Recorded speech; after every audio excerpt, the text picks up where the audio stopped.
Welcome to the Heavy Spoilers Show.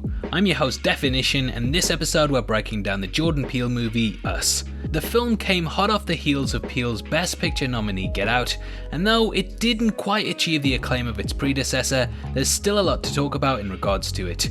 The movie is filled to the brim with little Easter eggs and hidden details that really make it an interesting watch. Throughout this video, we'll be going through the ins and outs of the film, including all of its meanings and messages. There will be heavy spoilers here, so if you haven't had a chance to watch the film yet and don't want anything ruined, then I highly recommend that you turn off now. Make sure you subscribe to the channel for videos like this every day, and if you enjoy it, then please drop a thumbs up. With that out of the way, thank you for clicking this. Now let's get into our breakdown of Us. Okay, so Us follows Adelaide Wilson, a woman who goes on vacation with a family to their holiday home in Santa Cruz. Upon arriving there, Adelaide becomes haunted by a memory in which a doppelganger attacked her in a funhouse when she was a child.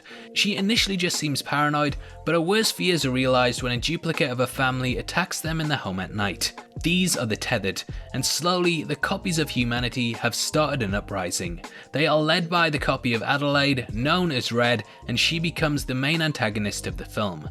The family fight to survive, and eventually the youngest of the group, Jason, is kidnapped by Red. Adelaide descends into a secret door hidden within the funhouse, and she finds the home of the Tethered below it. Here she kills Red and rescues Jason, but it's revealed in the end that Adelaide was actually the original doppelganger and that she switched places with Red, taking her life in the process. That's a basic plot summary just in case you haven't seen it, but there's quite a lot going on in the movie. Now, before going through everything, we need to discuss the significance of the number 11, which appears throughout the film at several points. This is actually a reference to Jeremiah chapter and verse 11:11 from the King James Bible, and in that the following passage can be found.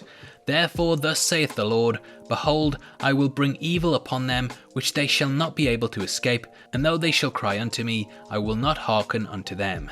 This basically discusses Red's quest and how she wishes to bring doom to the surface dwellers.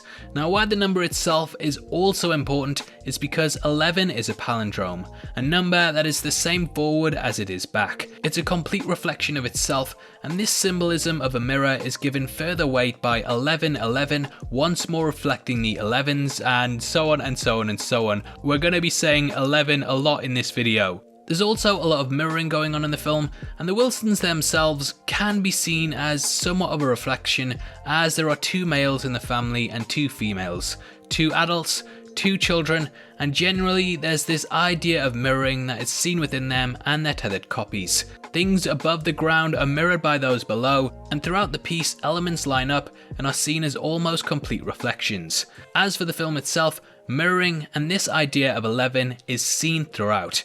We open with a news report on Channel 11 News with a report that will happen on 11 at 11. We can see a reflection of Adelaide in the screen and an advertisement for Hands Across America plays. In this we can see the Twin Towers, which look like the number 11, and then we see 2 women running on a beach, them being 11 and their reflections being 11 as well, and it's a lot of 11s. Hands Across America was about people putting their hands across the country, and this could hold the meaning of the Tethered binding themselves once more to each other rather than those that they are copies of. The film is very much about the oppressed and forgotten rising up and taking their place in society, and even the title Us was purposely chosen to stand for United States. In the film, Red says we are Americans when they're asked who they are, and I definitely think this ties in together. Next to the TV are 4 videotapes, each of which looks like a number 1 in a way, which once more hammers home this point of 11:11. Take a shot every time I say 11, by the way. I'm just kidding, you'll be dead in the next 11 seconds. Anyway, one of those videotapes is Chud, or rather the movie Cannibalistic Humanoid Underground Dwellers, which is a reference to the Tethered rising from the underground. We then jump to the Santa Cruz Fair, and Adelaide asks for prize number 11, which just so happens to be a Michael Jackson Thriller t-shirt. Peele said he intentionally chose Michael Jackson here because, as a child, he viewed him as a larger-than-life, positive figure that too had the ability to scare him because of his Thriller video. Throughout the film, Red also wears one glove, which could be a reference to the pop icon. Adelaide and her parents walk through the fair, and they discuss a movie being filmed by the Carousel. This is a reference to the vampire classic The Lost Boys, which was filmed at the same location. Peele also picked this because of the 2 Coreys that feature in the film, Corey Haim and Corey Feldman, and Adelaide's father buys 2 tickets for Whack-A-Mole and 2 fairground tickets side by side. Look like I'll not say it. Adelaide walks towards the beach where she sees a man holding a Jeremiah 11:11 sign, and there are 2 people playing rock, paper, scissors. They constantly mirror one another, choosing the exact same thing, which just so happens to be scissors.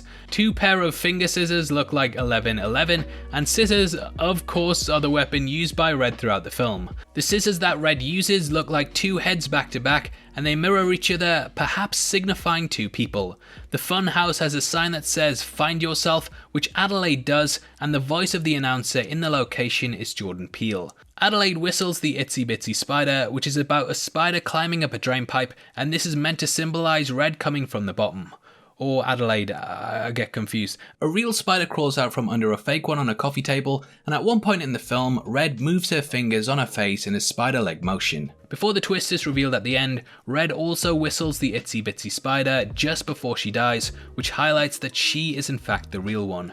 We then cut to the title sequence, which contains rabbits within cages, and these are in rows of 11. Amongst the white and brown ones, there's also a black one who looks slightly out of place. Peele said he put this in place deliberately to show that the real Adelaide was now trapped below with the tethered. We then cut to the Wilsons in their car, and a sticker on the rear window of 4 people can be seen. This follows the format of 11:11 layout wise, and it's also how the tethered families show up on the driveway. Jason is wearing a Jaws t-shirt, and the image which is taken from the poster is of a fish coming from the depths and rising to the surface to claim its prey. Zora is wearing a rabbit shirt, which of course ties to the animals that are laced throughout the film. Gabe does a knock knock joke that goes, "Knock knock, who's there?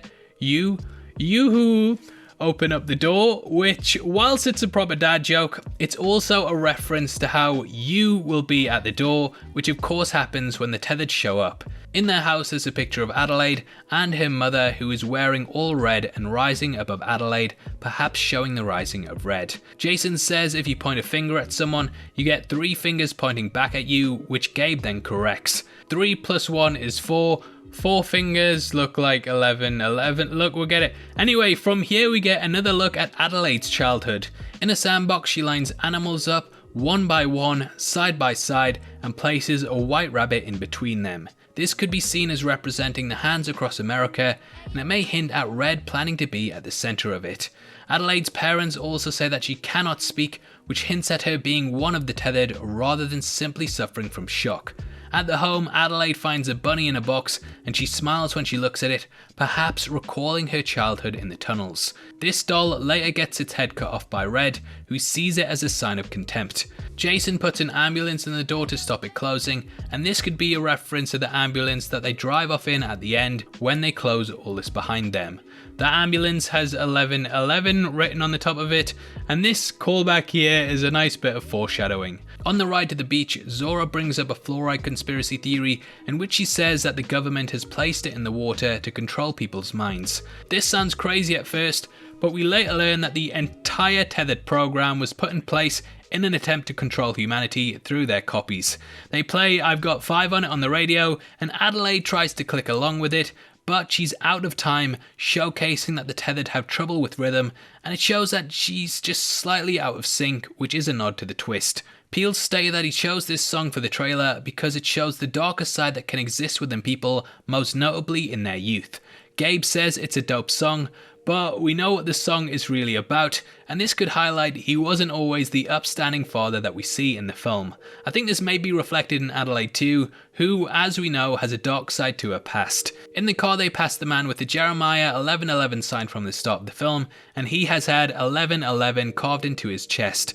This foreshadows that things from Adelaide's past will come back to get her, but it also shows why the man's duplicate, who we later see on the beach, has blood dripping from his hands. The Adelaides walk along the beach, and their shadows look like 11:11 once more.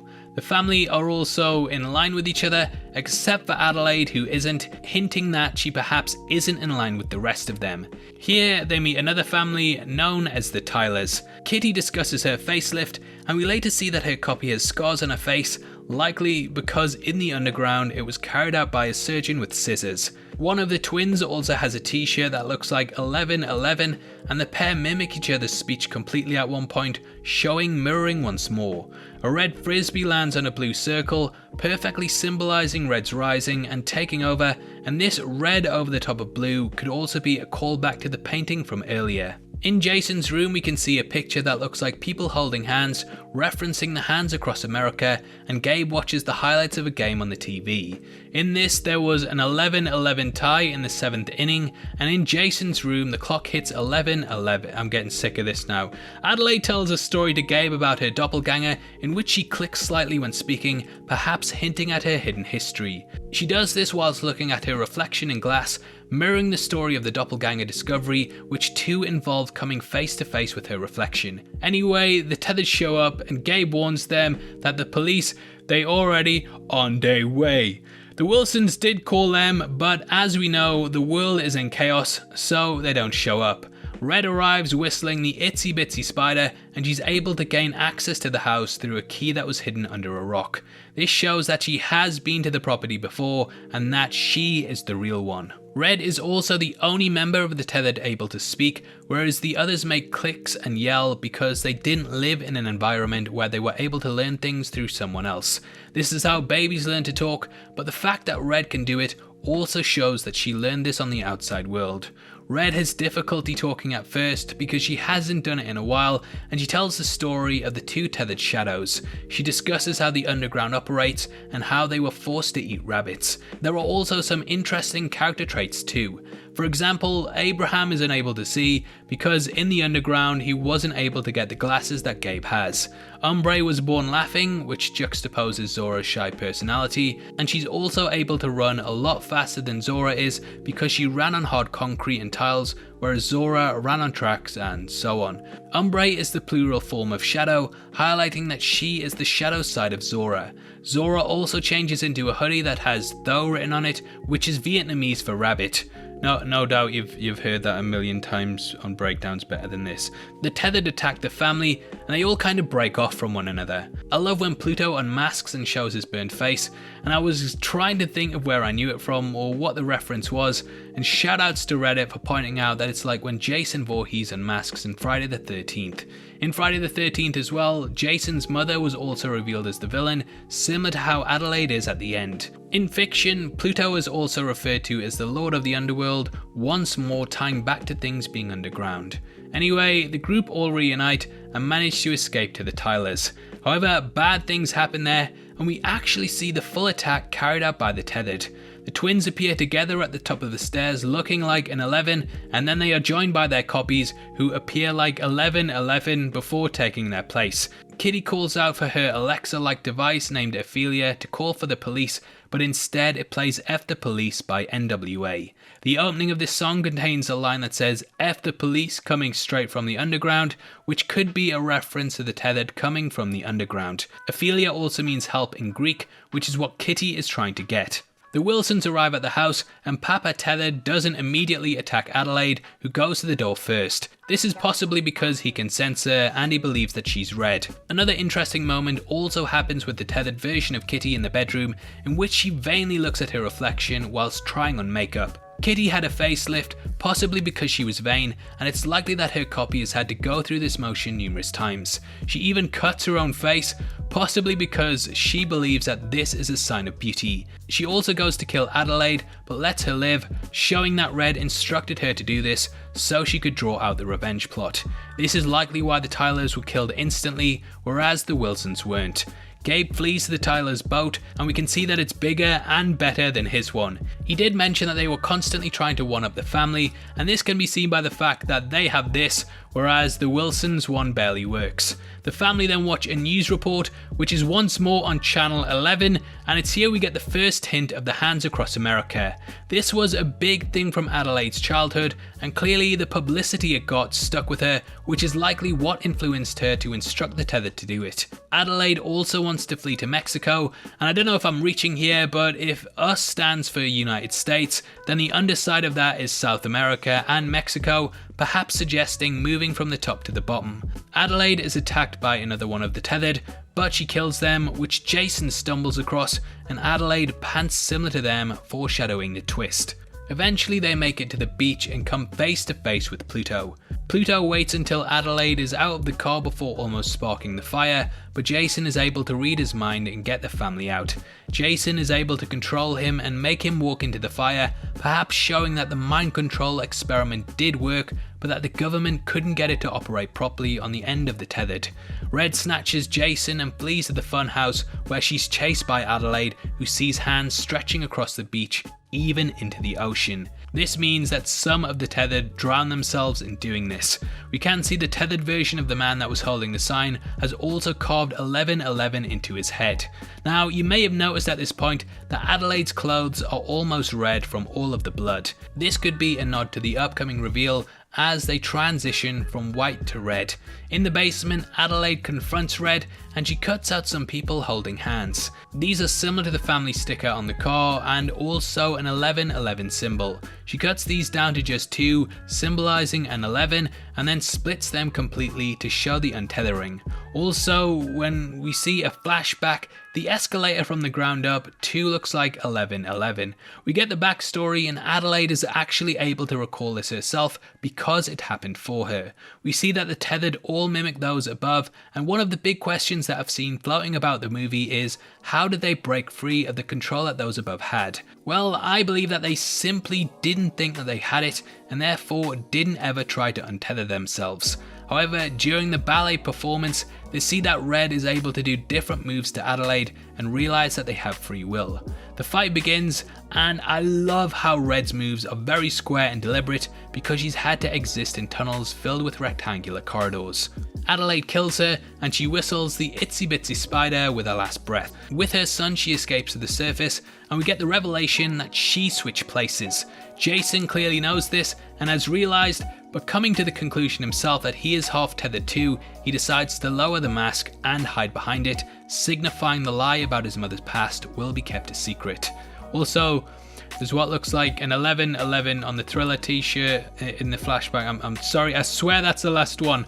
Adelaide at the end smiles at Jason after the reveal, which could be a nod to the ending of the Thriller music video, and that concludes the breakdown.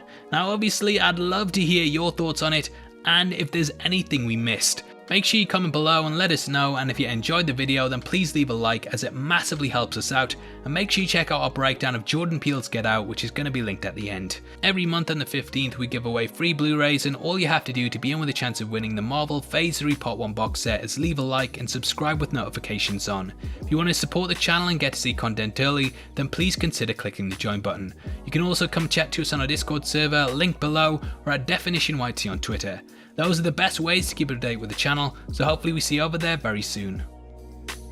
This is a channel for people who are mad into movies, so if that's the kind of thing you like, hit subscribe. Huge thank you for taking the time to watch this. I've been Definition, you've been the best, and I'll see you next time. Take care, peace.